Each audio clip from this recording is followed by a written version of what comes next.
Oke, kita mulai. Bentar, ada settingan yang salah.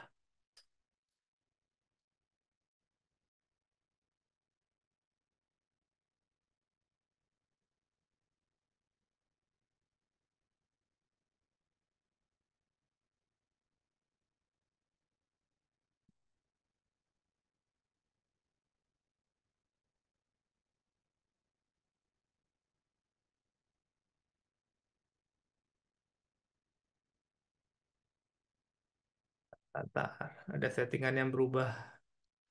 Setting dulu.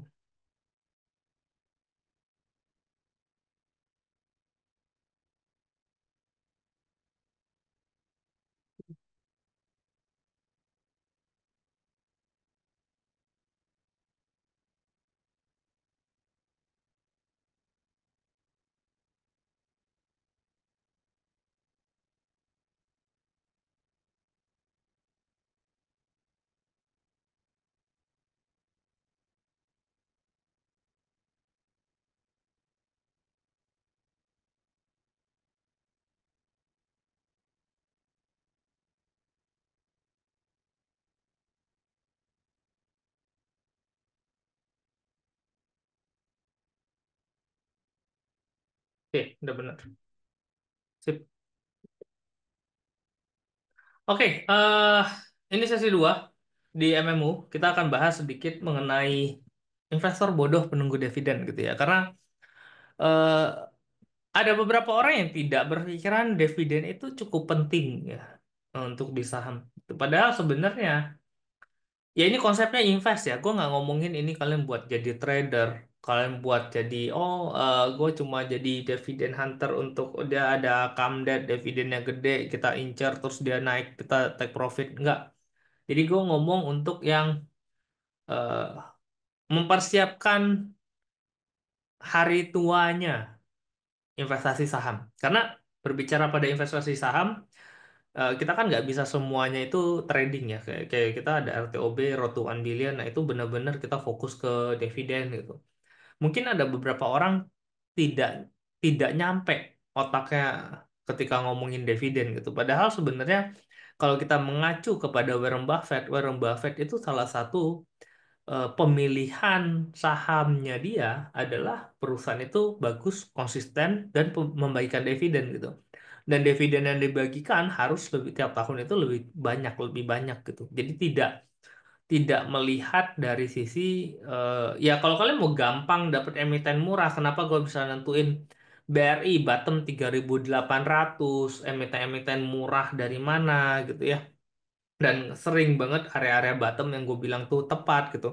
Salah satunya gue ngitung dari sisi dividennya gitu. Jadi ini merupakan satu ilmu yang mungkin ya gue nggak mengharapkan semua orang setuju dengan apa yang gue ngomongin, tapi ini ini works buat gua gitu untuk menentukan oh ini murah kita layak masuk, oh ini waktu zaman COVID, oh ini gue yakin bisa naik 10 kali lipat dan ternyata bener gitu ya. Kayak contoh Wismilak waktu harga di 70-100 rupiah itu zaman COVID, kalau kalian udah jadi nasabah di CUC waktu itu salah satu emiten yang gua suka banget waktu zaman itu, dan dari 100 rupiah naik sampai ke berapa kemarin? 7.000 ya nggak salah. 7.000 gitu. Ya naik 10 kali lipat lah. Enggak, dari 100 itu ke 3.000-an, ke 3.000 4.000. Ya. Itu udah naik 30 kali lipat. Nah, itu dari mana ya? Dari perhitungan dividen tok sebenarnya. Ya. Nah, mengapa dividen itu penting? Ya, kita bahas itu dulu. Karena dividen itu merupakan sumber penghasilan pasif. Itu yang paling utama kenapa gue suka sama dividen. Jadi ibarat kalian invest di satu bisnis gitu ya, kalian nungguin returnnya, nungguin pembagian hasilnya. Oh, bisnisnya untung gitu. Ya udah, kita akan dapat penghasilan setiap kali dividen itu dibagikan. Jadi kalau ada perusahaan bagi dividen 1 kali setahun ya kalian dapat pembagian sekali setahun, ada yang 2 kali, ada bahkan 4 kali gitu ya. Nah itu lumayan untuk nambah-nambah pemasukannya kalian. Kalau kalian masih ngarepin dari gaji gitu ya. Nah, gaji sebulan sekali, 1 bulan 1 kali. Anggaplah dividen itu 1 tahun sekali aja, satu emiten. Berarti kalian udah dapat, ini kan total 12 kali setahun.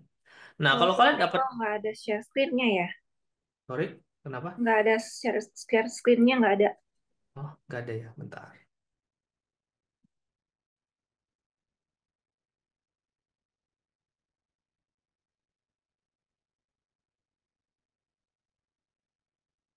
Oke, udah kelihatan?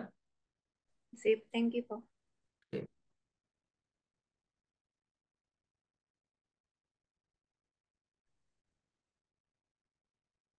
gua nggak baca. Nah, jadi kalau kita ngomongin pembagian kalian gaji gitu ya, sebulan sekali, setahun itu cuma 12 kali kalian gajian gitu. Nah, kalau ada dividen, satu emiten, 1 tahun bagi sekali, kalian udah jadi ke 13 kali. Gitu. Terus kalau dividen satu emiten itu baginya 2 kali, berarti kalian dapat ya ibarat kayak gajian 14 kali setahun. Itu baru satu emiten gitu. Kalau kalian emitennya ada 10 ya berarti ada total. Total mungkin bisa 22 kali. Kalau 10-nya bagi 2 kali, berarti total ada 32 kali.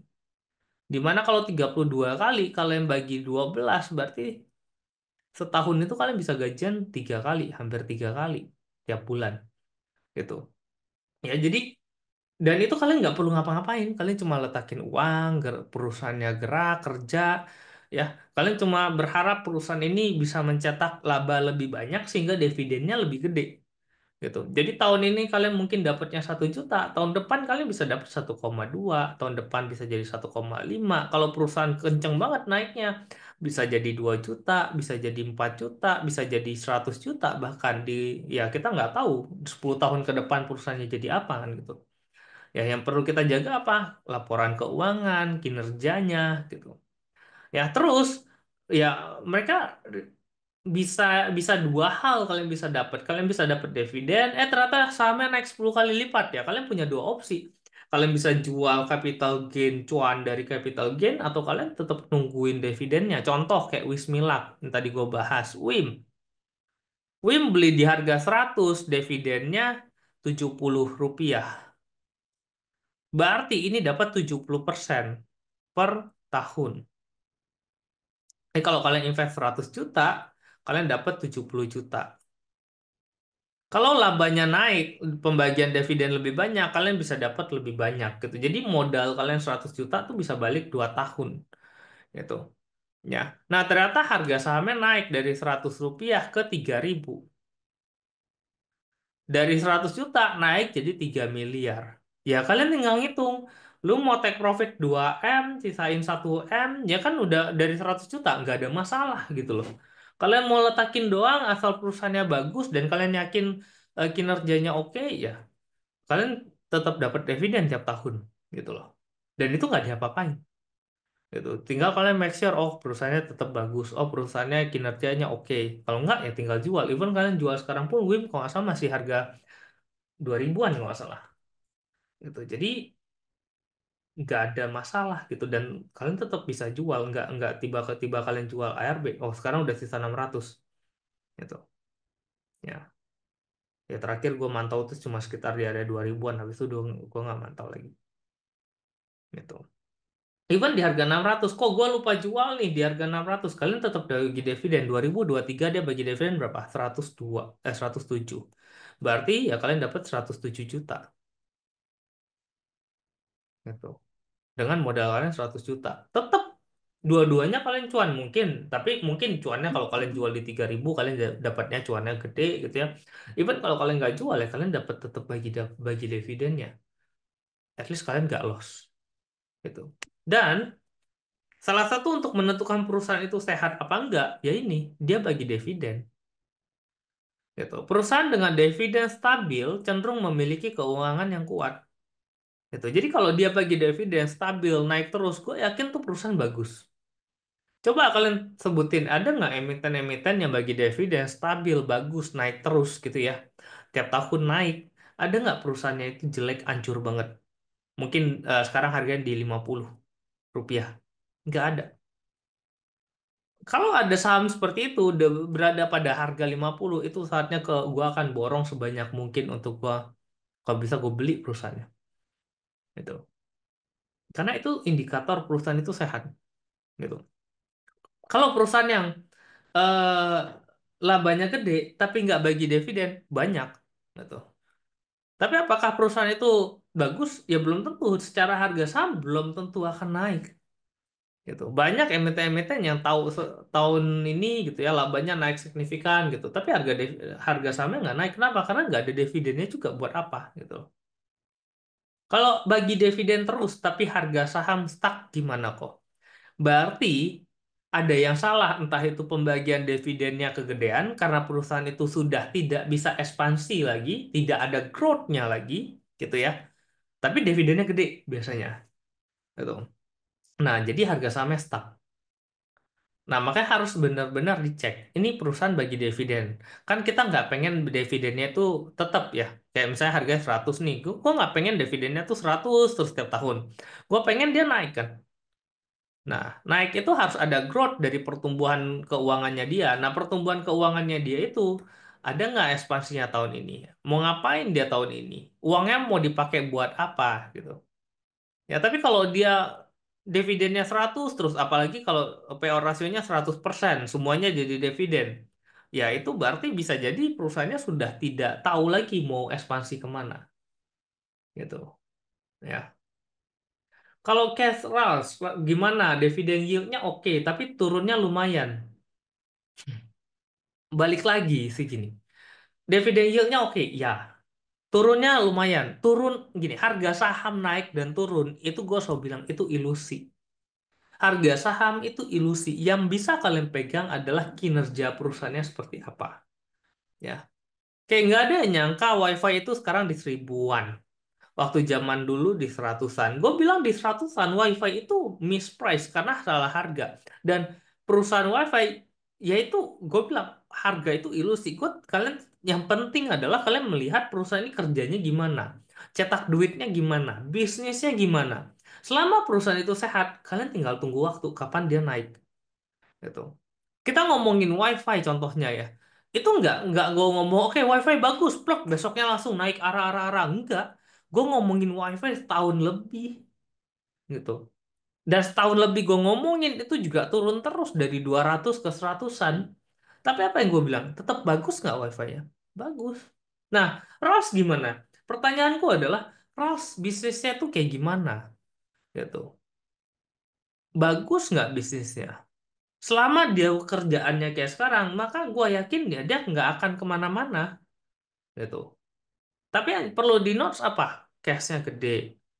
Terus Rails itu sedang berupaya untuk melakukan efisiensi gitu. Tapi dengan penurunannya seperti itu, mereka masih berusaha untuk tetap berkembang.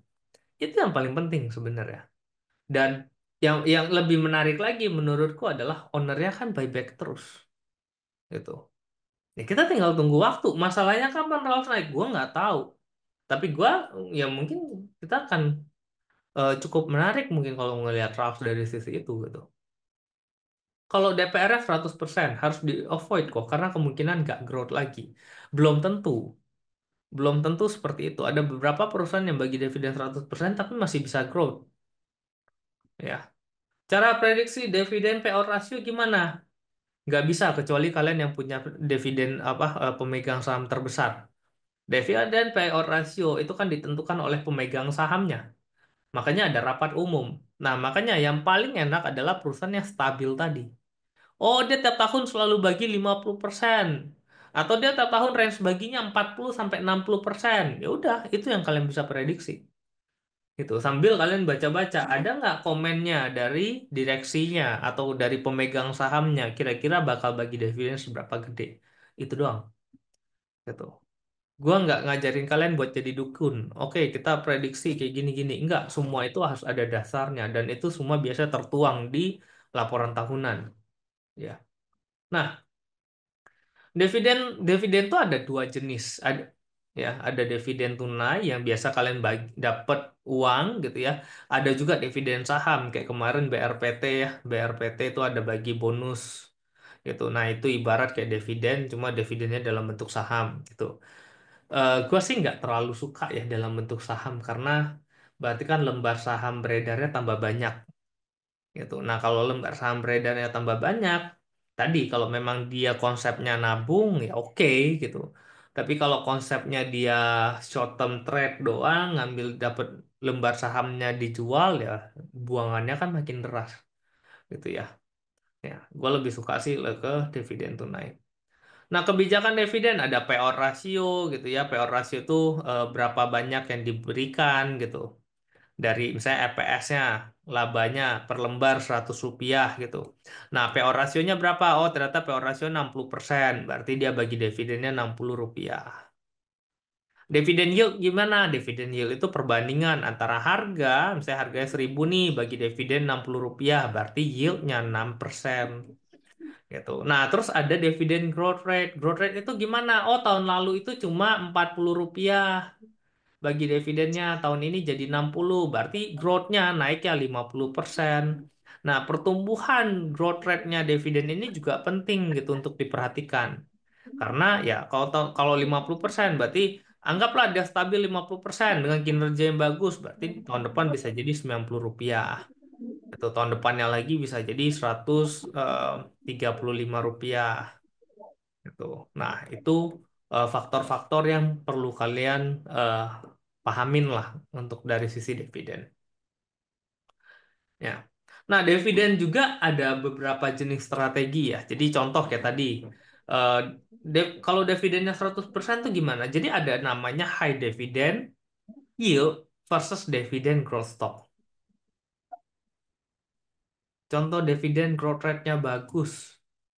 Menurutku Pegas tuh bagus. Labanya oke, dividennya naiknya lumayan. Itu Pegas salah satu yang cukup menarik gitu saat ini. Terus apa lagi? Ya kalau beberapa tahun kemarin kayak WIM itu juga lumayan dari 70-an gitu ya naik ke 100. Ini kan naiknya berarti 50% ya. Itu. Ya. Nah, itu ya pertumbuhannya aja sesuai dengan kinerja lah biasanya. Ya.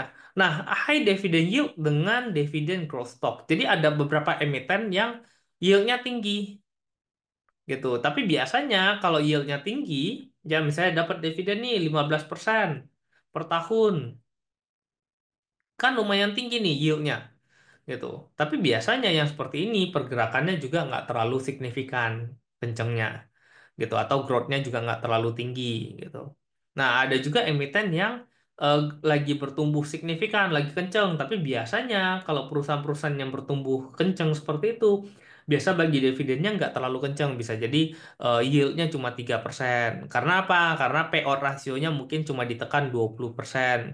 80% itu untuk ekspansi buat modal kerja, tapi kalau yang 15% bisa jadi dia payout rasionya tuh udah 80%, sisa 20% doang untuk modal kerja dan yang lain karena ya cenderung udah stabil gitu. Ya, nah terus ada strategi kedua, ya ini kan dari sisi portofolio ya ada yang oke kita secara dividen itu yang gede sama yang growth-nya tinggi gitu. Nah, terus yang kedua kombinasi ada blue chipnya, ada ya tadi growth dividennya gitu ya. Dan terakhir ketika dapat dividen ya tinggal diinvestasiin lagi. Oh, dia masih bagus nih. Ya udah kita masukin lagi dividennya karena mungkin uangnya belum terlalu gede gitu ya. Ya udah kita beli terus dapat dividen beli lagi, dapat dividen beli lagi gitu. Nah, dividen itu ya juga ada beberapa emiten yang perlu diperhatikan. Ada dividen perusahaan yang defensif gitu ya. Jadi kayak utilitas, consumer goods, kesehatan itu biasanya lebih stabil. Pergerakan labanya tuh nggak naik turun terlalu signifikan gitu. Jadi kalau kayak consumer ya kalian bisa lihat kayak Indofood gitu-gitu ya labanya tuh cenderung stabil tuh, nggak terlalu naik signifikan tinggi banget, turun banget nggak biasanya. Nah itu biasanya lebih ke defensif ya. Nah biasanya kalau yang cyclical gitu ya lebih ke banking, komoditas gitu. Banking ketika oh kayak kemarin suku bunga lagi bagus nih naik terus, inflasinya lagi tinggi, artinya ekonominya lagi bagus banget ya itu bagi dividennya bisa gede. Nah kayak sekarang ekonominya mulai pada slow gitu ya laba bank mulai turun gitu. Nah itu mungkin eh, tahun 2025 banking itu labanya mungkin tidak setinggi kemarin-kemarin gitu ya kayak 2024 kan growth-nya udah mulai tertahan. Nah mungkin dividennya nggak sesignifikan beberapa tahun lalu ketika ekonominya lagi bagus. Sama tambang juga komoditas harga batu bara lagi tinggi banget, itu bisa dapat 30%, 40% dividen yieldnya. Nah, ketika harga coal-nya lagi turun, ya mungkin dividennya jadi kecil gitu ya. Nah, itu juga eh, kalian mesti ngerti ketika kalian memilih emiten eh, untuk diinvestasikan dan dapetin dividennya. Nah, ini case studinya ya. Jadi kayak Telkom, kalau kalian mau lihat dari sisi dividen gitu, nah kalian bisa lihat nih infrastruktur kayak Telkom kan biasa cenderung lebih stabil dengan kinerjanya, ya stabil lah ya orang-orang di situ-situ doang labanya gitu. Nih total dividennya, come-date-nya kapan gitu ya, dividen per share-nya harga 178 gitu. Ini tahun 2023 167, 149. Jadi tetap ada kenaikan gitu loh. Cuma kan ya di sini growth rate-nya mungkin nggak terlalu signifikan banget gitu. Ya kayak BCA dividen per share-nya 50, 227 karena BCA setahun dua kali nih. Nih Maret dan November gitu ya. Jadi total di sini 277,5 gitu. Nah, tahun lalu ini interimnya 42. Nah, ini interimnya 2024 50. Jadi tetap ada kenaikan gitu. Nah, ini IDX Mobile. Yang ini free. Kan kalau RTI kan kalian mesti bayar. Nah, ini IDX Mobile kalian bisa akses kan free. Ya. Nah, ini kayak Astra setahun juga dua kali gitu ya. Dan kalian bisa lihat pertumbuhan dividennya juga ya lumayan gitu loh. Ya. Nah, contoh kayak ADI. Nah, ini baru baru IPO, dia menjanjikan akan bagi dividen cukup gede. Nah, kita lihat aja PR-nya cuma tiga kali kan. Tiga kali PR-nya. Ya, kenapa gue menarik sama ADI? Salah satunya ya mungkin dividennya akan cenderung cukup gede ya, gue lihat. Gitu. Jadi nanti RUPS-nya ADI, kalian catat ya.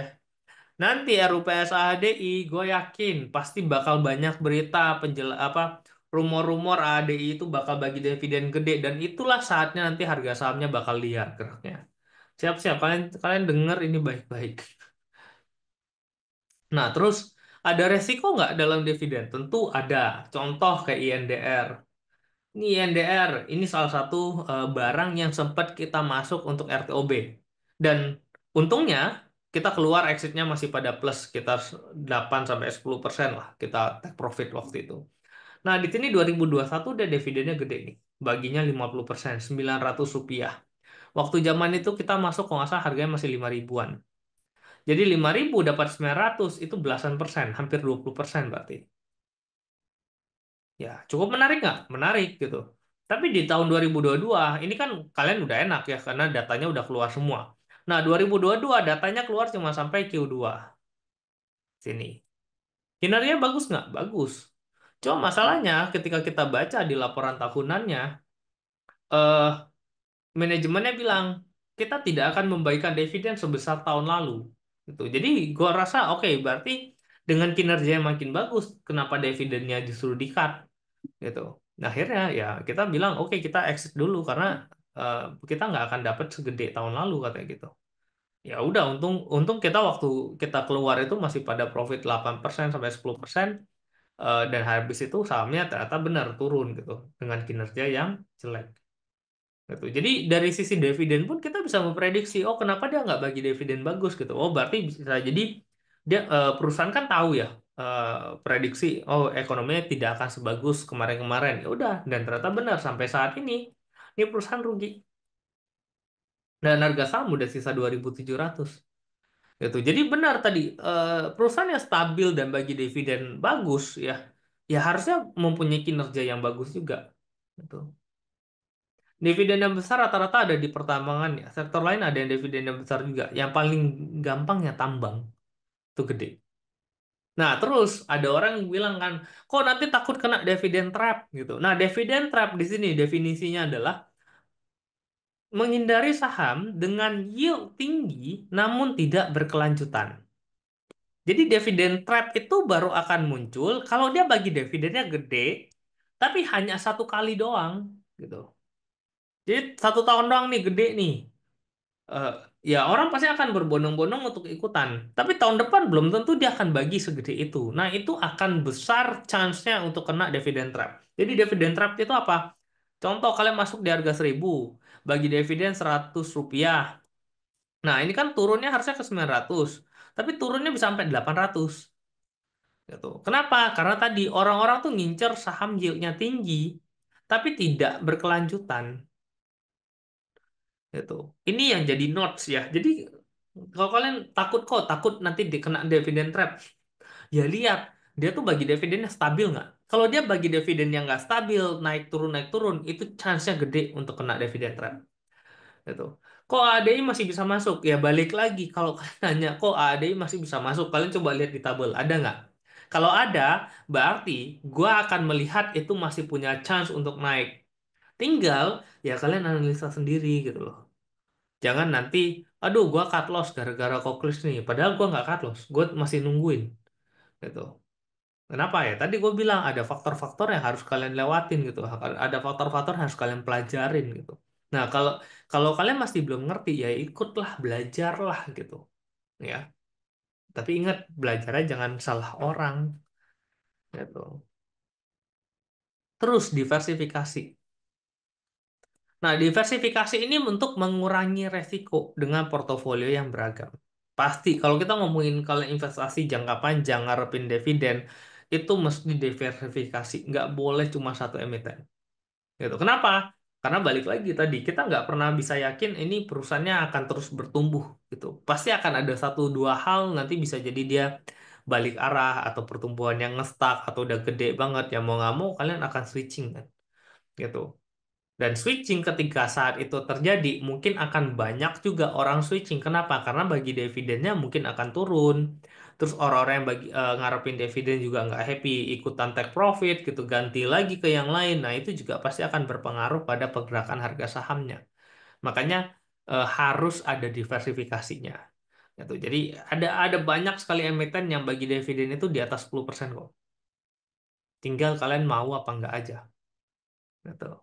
Ya, ya kalau kita ngomongin di atas 10% ya kalian cek aja deposito atau apa ya bisa nggak bagi dividen di atas 10% gitu. Ya gua rasa udah paling enak gitu. Tapi ya balik lagi ada emiten yang buat swing, ada emiten yang buat dividen, ada emiten yang buat fast trade yaitu pintar-pintarnya kalian bagaimana kalian memisahkannya gitu. Karena ada beberapa nasabah gitu ya. Dia tidak akan mau cut loss. Kenapa? Karena dia pegang perusahaan bagus. Ingat, yang pertama bagus dulu. Dia pegang perusahaan bagus, sehingga perusahaan bagus ini bagi dividen. Dia nggak akan pernah cut loss. Kenapa? Karena dari cut loss-nya dari kerugian floating loss itu bisa ditutupin dari dividen. Contoh, BRI. Dia beli di harga 5.000. Sekarang harganya 4.000. Ya. Nah, BRI itu bagi dividen berapa? BRI. Tahun 2023 dulu ya, karena kan 2024 tuh baru satu kali. 2023 dia bagi dividen itu 319 gitu. Nah, ketika dia dapat dividen, berarti sebenarnya modalnya dia itu kan jadi 4.700, 4.681 gitu. Jadi walaupun harga sahamnya turun sekarang 4.000, dia nggak se nggak loss sebesar itu karena udah ada pembagian dividennya. Nah, tahun depan 2024 anggaplah dia bagi dividen sama 319 lagi. Kalaupun harga sahamnya tetap di 4.000, ya modalnya yang turun jadi 43.762 gitu. 3 tahun dia dapat dividen, udah harga sahamnya nggak gerap 4.000, dia udah balik modal gitu. Ya kalau dividennya nggak dipakai lagi buat dia beli lagi di harga 4.000, berarti modalnya lebih turun gitu. Lebih menarik. Dividennya dapat lebih gede.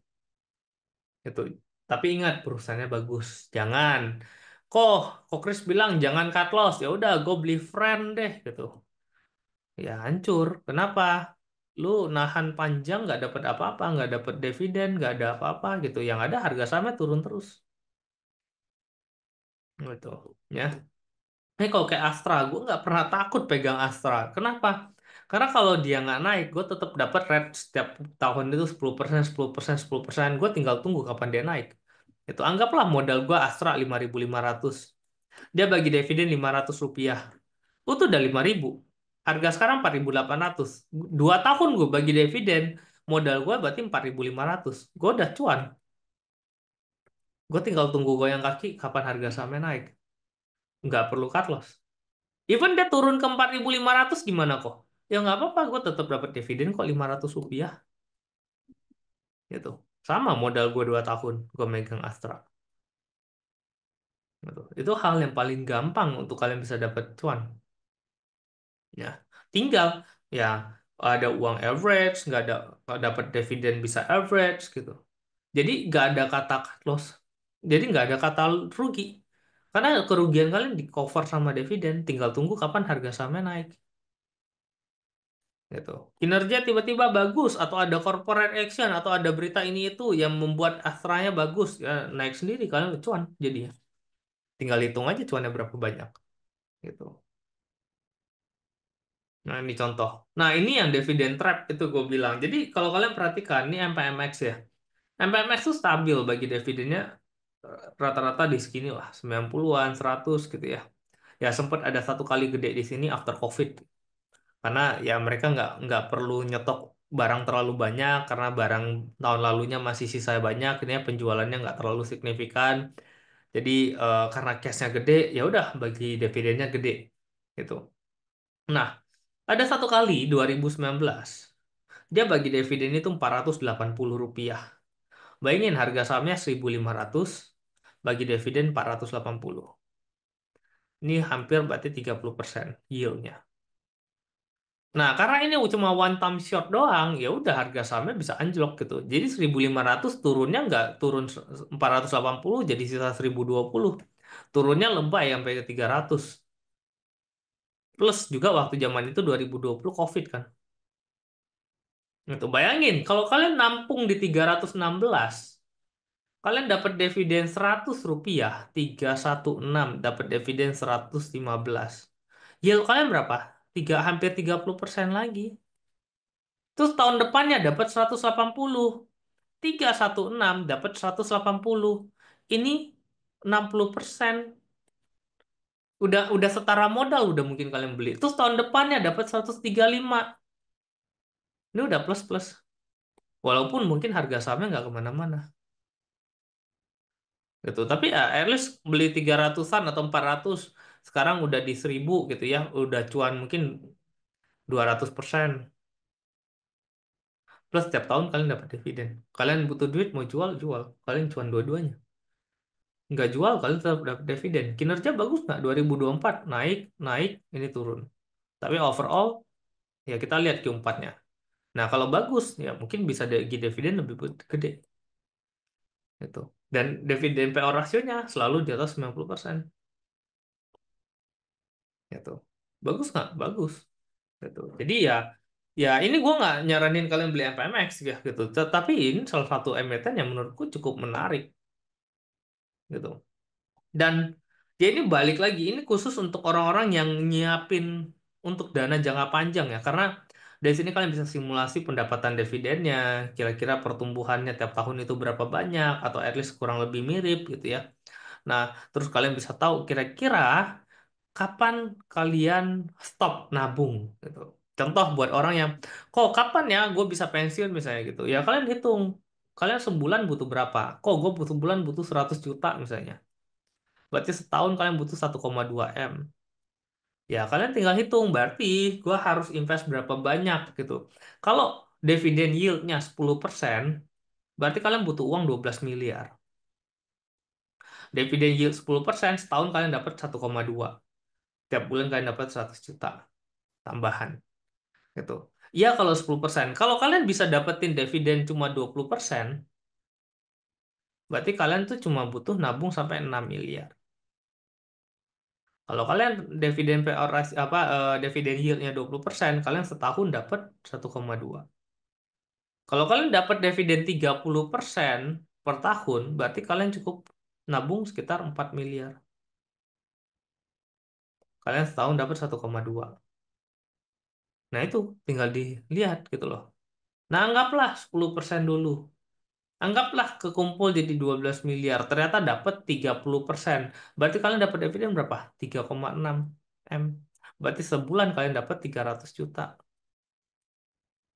Nah, ini akan bertambah seiring dengan pertumbuhan waktu. Kan karena perusahaan itu tuntutannya adalah tiap tahun labanya harus naik. Gitu. Itulah kenapa menarik untuk berinvestasi di emiten. Karena tanpa kalian suruh, perusahaan itu berusaha supaya labanya naik terus untuk mengejar inflasi. Gitu. Jadi kalau kita ngomongin, oh inflasi nih, ngeri nih, apa inflasinya gede banget. Kalian harus jadi perusahaan untuk kalian itu menikmati ya namanya inflasi. Gitu. Kalau kalian cuma jadi konsumen, ya kalian akan kena yang namanya dampak inflasi. Tahun ini bayar sejuta, tahun depan bayar sejuta itu karena kena inflasi tidak segede tahun lalu. Tapi emiten berusaha supaya oke inflasi 7% atau 10%. Berarti barangku harus naik 20%. Dengan inflasi naik 10%, perusahaan bisa laba mungkin meningkat 20%. Kenapa? Karena penjualannya dia bisa jual di harga yang lebih mahal. Artinya, labanya bisa tambah gede. Laba tambah gede, dividennya tambah besar. Itulah kenapa investasi itu penting.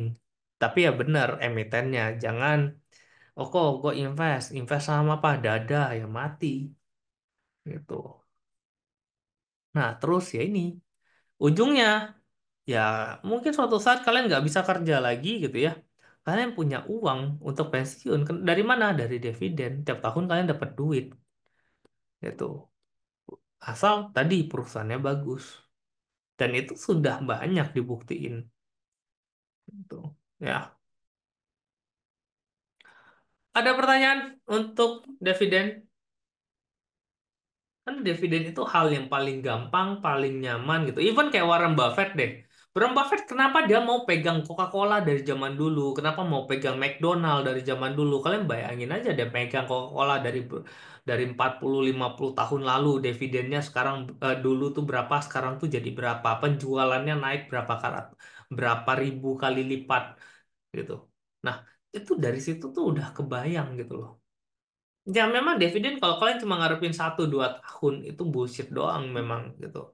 Tapi kalau kalian mikir itu untuk jangka panjang, itu merupakan satu hal yang paling menarik gitu. Ya, ya kalian coba lihat aja lah kayak BCA, mau harganya naik, dividennya naik, ya udah gitu loh. Kalian punya dua opsi di mana-mana ya. Contoh kayak BCA lah, BCA ada satu perusahaan yang memang eh, konsep orang yang kerja di BCA itu mereka mereka kan tiap tahun dikasih bonus dividen dikasih bonus saham BCA ya.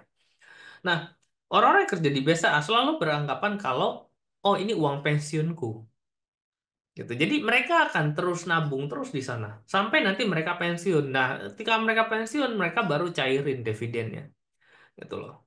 Jadi ya maka BCA itu kenapa harga sahamnya naik terus, kenapa dividennya naik terus ya tujuannya supaya itu adalah sarana bagi para pekerjanya mereka sebagai uang pensiunnya mereka gitu. Nah, itu sebenarnya itu adalah budaya yang diterapin di Amerika. Makanya kalau kalian lihat di Amerika itu jarang sekali ada emiten yang bagi dividennya gede. Itu rata-rata bagi dividen 1-2%. Tujuannya apa? Supaya mereka yang dapat dividen itu mereka beli lagi sahamnya, beli lagi sahamnya. Jadi mereka merasa mereka memiliki. Makanya kalau kalian kemarin baca ketika Nvidia naiknya signifikan sekali, itu kelasnya senior manager dapatnya berapa, kelasnya manajer dapatnya berapa, kelasnya yang apa direksi dapatnya berapa. Kenapa bisa muncul cerita seperti itu? Karena mereka semua berinvestasi pada emiten yang mereka kerja. Karena itu uang pensiunnya mereka. Jadi ketika Nvidia naik signifikan sekali, banyak banget pekerja mereka yang oke, gue udah kecapai tujuan pensiunnya gue. Ya udah gue resign. Akhirnya banyak yang pensiun. Jadi kemarin ya salah satu jadi kelimpungan juga tuh Nvidia karena banyak pekerja-pekerja mereka karena harga sahamnya naik ya mereka banyak yang resign juga gitu. Bagaimana dengan HMSP di mana saham terus turun, kinerja kemungkinan tahun ini juga turun tapi DPR-nya besar.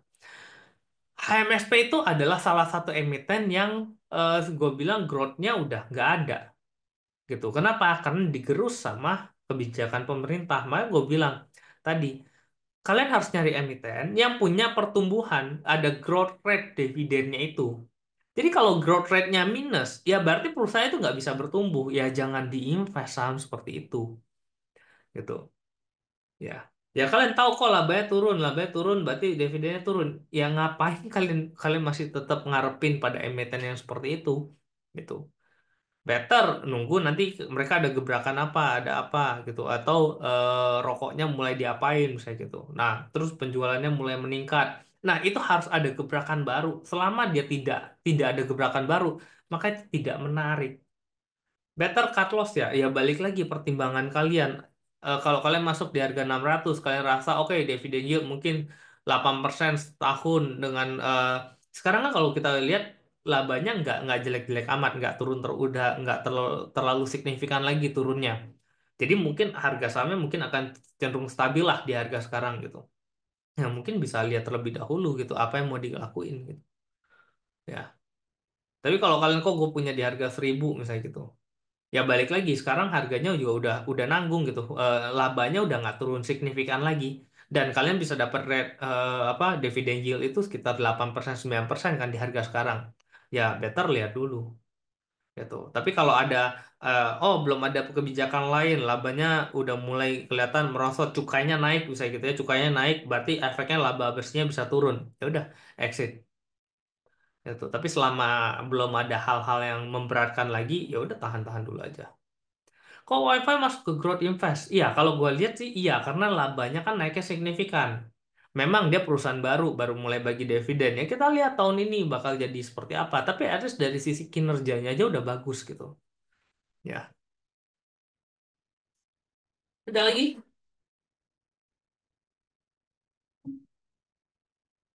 Ya, jadi investasi itu harus benar. Tidak semua emiten itu layak buat diinvestasiin. Ada banyak emiten-emiten yang labanya naik tapi nggak bagi dividen. Atau labanya naik, dividennya nggak naik gitu. Ya. Cara deteksi perusahaan bagus bukan macam e-fishery gimana kok? Ya, kalian harus tahu secara kinerjanya mereka. Itu kalian harus harus sering mantau. Contoh,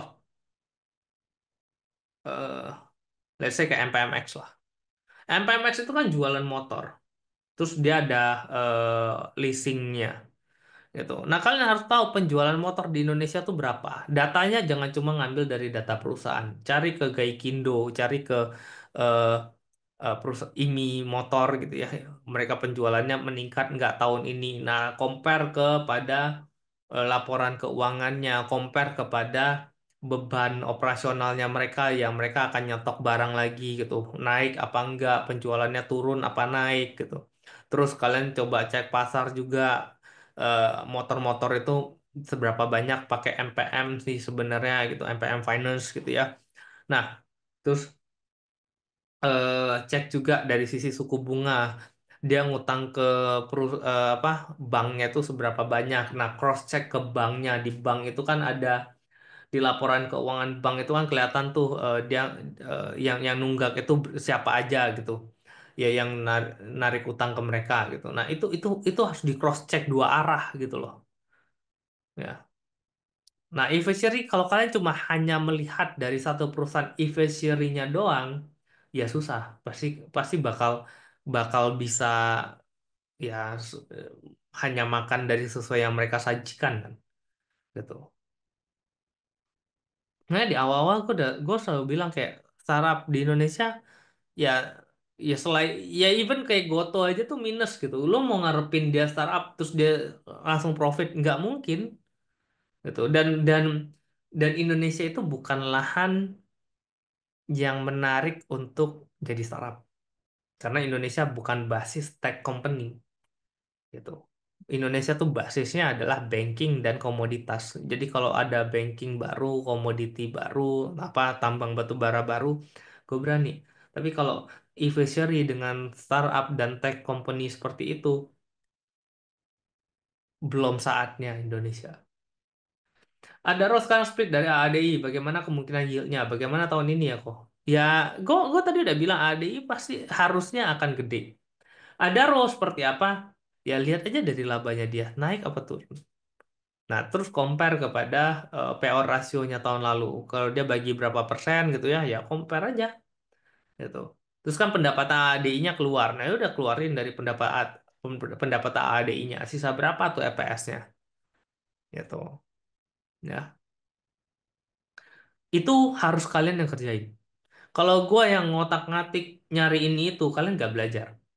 Gitu. Itu harus kalian yang pusing nih baca laporan keuangan gimana, bukanya gimana. Ya kalau kalian nggak start dari baca sekarang dengan pusing-pusing sekarang, kalian nggak akan pernah belajar gitu. Kalau gua yang selalu oke ada ROI gini gini gini, ADI gini gini gini, labanya sekian, nanti kira-kira jadi sekian. Ya gue yang belajar, bukan kalian yang belajar. Gitu. Ya kalau kalau mau seperti itu ya tinggal nunggu kapan nanti mulai banyak yang pom-pom ya silahkan gitu. Gua mungkin akan ya arbitrase dulu lah banyak orang yang nggak ngerti kita masuk duluan dapat cuan lebih banyak kan gitu. Ya itulah di saham ya orang-orang yang ngerti pasti akan mendapatkan keuntungan lebih banyak daripada orang-orang yang nggak ngerti. Nah, gimana cara yang supaya ngerti? Ya belajar gitu. Dan kalau di sini stock school. Tapi sayangnya stock school Februari udah full, Mei lagi nanti. Oke, sekian ya kelas kita hari ini. Sudah jam 9.22. SS offline Batam ya nanti gua akan buka kita lihat kalau kalau ada yang daftar kita bikin kalau nggak ada ya gua skip gitu. Oke, thank you semuanya udah nontonin MMU pembahasan mengenai dividen. Ya ini khusus untuk orang-orang jangka panjang. Mungkin kalian kalau kalian kok gua trader sejati ya udah skip aja. Ini bukan buat kalian gitu. Ini buat orang-orang yang mungkin kalian punya anak, kayak gue punya anak umur 3 tahun, gue beli terus belanja buat dividen, dividen, dividen gitu ya tiap tahun gue akumulasi terus. Selama gue ada duit, ya nggak ada salahnya. Nggak ada yang tahu kejadian apa di suatu saat ke depan kayak kemarin COVID tiba-tiba semua orang ke layoff, nggak ada kerja, nggak ada apa gitu ya. Nah, at least kalian punya satu pegangan gitu. Ya, jadi menurutku ini salah satu yang perlu kalian pikirin untuk jangka panjang. Ya, thank you semuanya. See you di next class. Bye-bye.